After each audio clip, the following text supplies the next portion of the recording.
mukhang yung depensa ng Vice Presidente po, mga kababayan, ay unti-unti ng hulas. Unti-unti ng palubog at nangangayaw na po, mga kababayan, mga boss chief amoser. Ang sabi nila, binubuli daw sila ng prosekusyon. Hindi siya ganun yun.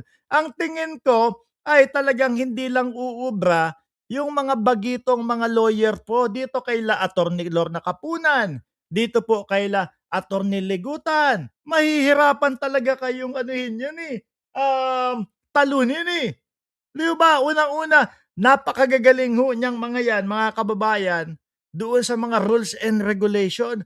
Napakabihasa at marami na pong pinagdaanan na mga litigation niyang mga iyan. Kaya mangangamote hindi uubra yung mga estilo noon pong depensa na actually para ho sa akin yung style ng depensa, mga bossing, paulit-ulit yung estilo ng depensa, yun ang walang kwenta. Yung estilo ng depensa, mga kababayan, panglito lang po lahat sa mamamayang Pilipino. Para ho sa akin, ha? No, ganun lang po sila. Ngayon, ito, nagpapasok lolo na. Actually, hindi nagpapasok lolo, nakikiusap, nagmamakaawa na po, mga kababayan. Wag naman daw po silang bulihin daw. Bully ang tawag nila para pangit naman o para hindi maganda ang impresyon sa mamamayang Pilipino. Kaso po matatalino ang Pilipino. Matatalino ho ang mga Pilipino. Alam kung pambubuli lang or alam kung talagang maalam at magaling sila sa batas at alam nilang kayang talunin yung depensa. Jolly Requesto, BG Badiola at Viola Garcia at Aurelia Adena. Pakinggan po natin lahat ito, mga kababayan. Your Honor, can the counsel for the prosecutors? Sandali ang main topic din natin ngayon si Buloyski, mga bossing. Nako, nanganganib po si Buloyski, no? Isusunod po natin yung kay Buloyski pagkatapos po ng mga topic na ito, okay? Nako po. Yung eroplano ni dating Pangulong Duterte na naglipat yung nag-zoom, no, papunta doon sa dahig, mga kababayan. Nako, mukhang inaayos na. Mukhang ginagawa na po at mukhang mga boss chief hatid na. Ano po? Okay, pakinggan muna natin ito. Mamayang konti na tayo. Sabi ni Ma'am Chris Rose, ay si Matutina na naman. Pasensya na po. Siya ang sikat ngayon, 'di ba? Christine Jury. Si ano po ang sikat ngayon? Si Attorney Christine Ferrer dahil po doon sa kanyang ubra o pwede yung mga misleading question. No? Pakinggan ho muna natin, mga kababayan, kung paano nangangayaw at nagmamakaawa na wag na daw silang sinaside commental. Your Honor, can the counsel for the prosecutors be reminded not to make an argument, not to argue for the witness, Your Honor, because she's... Sandali. Not to argue with the witness? Totoo ba? Ang alam ko nakikipag-argumento, mga kababayan, na laging nasisita nila Attorney Legutan, yung mga lawyer nila. 'Di ba? Yung Binluan, etong si Ferrer. Kapag hindi nila gusto yung mga sagot ng mga witness, nakikipag-argue sila. Hindi nila hayaan na, isalaysay mo yung mga nangyari. Sa kanila yun Di po ba? Ang alam ko na nakikita ko dito po kila Attorney Lorna Kapunan, mga bossing, hinihinto nila yung witness kapag alam nilang misleading yung mga question. Yun po yung nakikita ko, mga kababayan. Yung kagaya ng ops, wag mo sagutin. Kasi alam nila na misleading. Pero yung nakikipag-argumento po, mga kababayan, laging sila yun. Ilang beses nasita ni Attorney Legutan yung yung isa yung si Narbasa, yung medyo pa ganun po yung peslak, no, medyo pa ganun, no, palabas yung sorry. Sorry hindi ako nanlalait Kumbaga inaano ko lang para yun yung pagkakakita ko, describe ko. 'Di ba? Ilang beses nasabi, argumentative. Si Binluan, ganun din ho ang ginawa, mga kababayan. 'Di ba? Sabi ni Roy Martin, hirap sa inyo, gusto ninyo kayo lang ang bida. Hindi ba ninyo alam? Kayo ang kontrabida. Oo nga. Yung depensa, kontrabida? Biruin mo naman, sumali. Kaysa kontrabidang vice doon sa vice presidente na hanggang ngayon po mga kababayan hanggang ngayon po ipinagmamalaki pa din ng mga DDS yung vice presidente na hindi kayang hindi kayang magpakita humarap diyan sa impeachment. O ano ang ginagawa? Nasaan ang vice presidente? Ayun, naglalakbay. Sino ang inuuna? Ayun, ang dating Pangulo, Rodrigo Duterte. Nakalimutan na ho yata ng Vice Presidente. 'Di ba, Ma'am Brenda Barton? Nakalimutan na ho yata ng Vice Presidente na siya ay Vice Presidente ng buong Pilipinas, ng mamamayang Pilipino, hindi lang ng kanyang pamilya, mga bossing. Ngayon, may ipinapasagot ang taong bayan. Kaya po tingnan nyo kaya po yung mga views ng mga vlogger kagaya ko po, mga kababayan, kapag Monday, Tuesday, Wednesday, bagsak ang views Bakit to, mga bossing? Pag Monday, Tuesday, Wednesday, yan po yung mga araw na merong impeachment. No, kapag ka umaga ka nag-live at nasabay ka doon sa impeachment, wala kang views. Bakit to? Nandoon lahat. 35,000, 50,000 yung mga nanonood po doon sa mga mismong nagpapalabas ng impeachment po. Inquirer, ayan.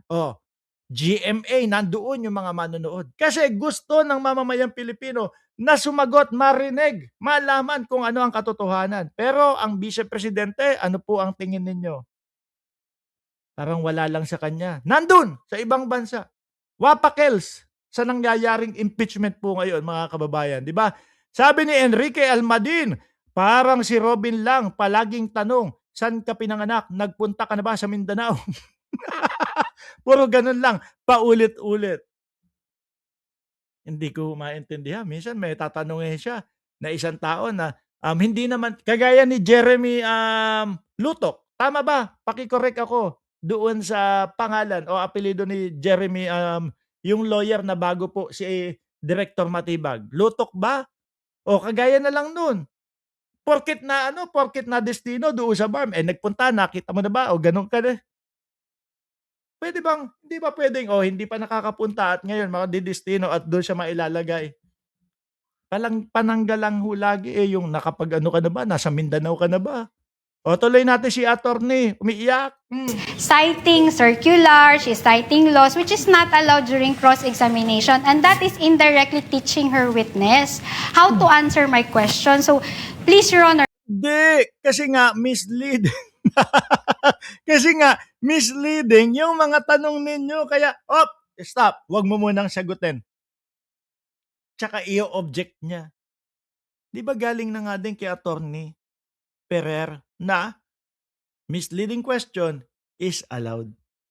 Kahit ano pong paikot-ikot nila, kahit anong pagpapaliwanag nila, mga Boss Chief Amo Sir, hindi po bingi ang mamamayang Pilipino. Ang tunay na narinig nating lahat, mga kababayan, ay ang sinabi niya, it is allowed, is yung misleading. Kahit pa po ipinagtatanggol nung kapwa niya lawyer doon sa depensa na si Attorney Season, malabo na maiangat nila ito. Ngayon, first time na mapunta sa telebisyon, makita, sumikat. Kaya lang, sa hindi niya inaasahan o hindi niya gusto, mga Boss Chief Amo Sir, na pagsikat yung nangyari sa kanya. Di ba, Bobby Feliciano? Sabi ni Michael Torres, we await the truth. Correct. Kaya po talagang doon sa mga GMA, doon sa ibang mga TV, sandamakmak yung views nila Kasi talagang nag-aabang ang mamamayang Pilipino. At ako pinipilit ko, mga kababayan, na wag na ding sumabay na mag-live doon sa impeachment upang mas maliwanagan at mas makita ng mamamayang Pilipino ang katotohanan. Dahil yun po yung gusto natin. Sabi nga natin, yung ipinagmamalaki at pinagyayabang ng mga DDS na kesyo daw po, hindi, kakaunti lang naman 16 pa din ang kailangan boto niyang mga yan. Wala din yung mga yan, Kumbaga, parang gustong sabihin ng mga DDS sa atin na kahit alam namin na guilty na si Sara Duterte, eh, 16 pa din ang kailangan niyong boto para ma-impeach. Gano'n ho, eh. Kasi yung mga argumento ho nila, walang kakuwenta-kuwenta po, mga kababayan. Yung mga, sinasabi nilang dahilan kung bakit hindi daw dapat ma-impeach si Vice Presidente, walang kalaman-laman po, 'di ba? Tayo mga nag-iintay tayo, ano ba yung nasa isip ng mga DDS? Bakit lagi nilang nasasabi na hindi daw dapat ma-impeach ang Vice Presidente? Pero habang pinapakinggan, habang tinitingnan natin sila, habang nag-aabang tayo ng mga kasagutan nila, wala hong laman. Hindi dapat ma-impeach si Vice Presidente. Tatanungin mo na, tatanungin ni Bobby Feliciano, "O bakit hindi dapat?" Kasi magaling siya. Kasi madami silang nagawa. Kasi tahimik ang Pilipinas, makakapaglakad ka sa gabi. Paulit-ulit hong gano'n mga kababayan. Ngayon hindi ka ba makakapaglakad sa gabi? 'Di ba? Yun at yun na lang po ang sasabihin at isasagot nila. Pero yung patungkol po, mga boss chief amo sir, doon sa confidential funds, doon sa dapat nating marinig kung ano ang sagot, kung saan napunta yung mga kinaltas sa pera ng mamamayang Pilipino, hindi nila masagot. Sabi ni Ma'am Brenda Barton, "Just wondering bakit hindi na-hire ni Sara si Attorney Panelo." Hindi ko din ho alam. Hindi, oo nga 'no, maingay si Panelo at laging tsaka ito po, araw-araw nandoon sa ano, nasa impeachment si Panelo, 'no? Paano ba nama hindi, sandali, alam ko yung anak nandoon sa depensa niya.